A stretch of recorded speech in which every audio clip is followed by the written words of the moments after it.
ka-EDSE, isang mapagpalang araw po sa lahat. So today's video ay magre-reaction lang tayo ng konti sa ating napapanood sa vlog ni Kalingap Rap. Siyempre about sa love team ng EDSE. Lahat naman po na ginagawa ni Kalingap Edo kay Beyonce ay sobrang napapahanga po tayo dahil sobrang gentleman ito. Pero dito sa video na ito ay lahat halos parang nagulat. Kitang-kita talaga kung gaano ito ka-gentleman si Edo kay Beyonce at sobrang hindi niya ito pinababayaan. Gaya na ito ay sobrang mayroong sweetness na sobrang concern. Basta ang saya panoorin. Ang ganda panoorin. Tara mga lods, mga Kalingap Pangit, silipin natin muli ang sweetness ng dalawa. Sobrang ganda. Dito natin makikita mga loads nga natin, iso-slow mo ko siya para talagang ma-feel natin. Grabe sis, di nag-live first to. Sinasabi sa'yo, ano, kaya di marunong maglangoy. Kaya niya. Hindi ko lang. Talagang bumaba si Edo para alalayan si Beyonce.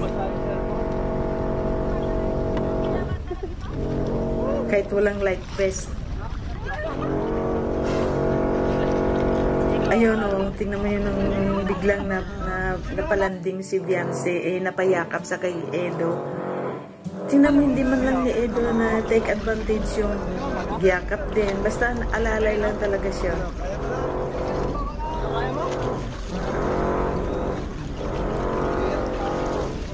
Tapos yung sinabihan sa ni Kalingap Rap na hindi marunong lumangoy si Beyonce, ayun, todo, ano talaga siya o.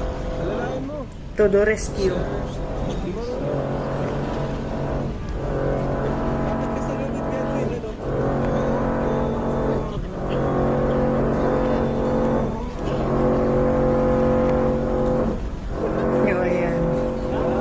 So ayan mga lods, mga Kalingap ka-EDSE, di ba kitang-kita naman natin ang mga ginagawa ni Edo kay Beyonce. Talagang gagawin niya lahat. O di ba? Talagang pangako niya sa parents ni Beyonce na siyang bahala, aalagaan niya. So talagang ginawa niya lahat. Yan, kaya hindi niya po deserve na ibabash. Yan. Kasi pinoproteksyonan lang ni Edo si Beyonce kasi nga po minor de edad pa si Beyonce. So ayan, mamahalin na lang natin sila.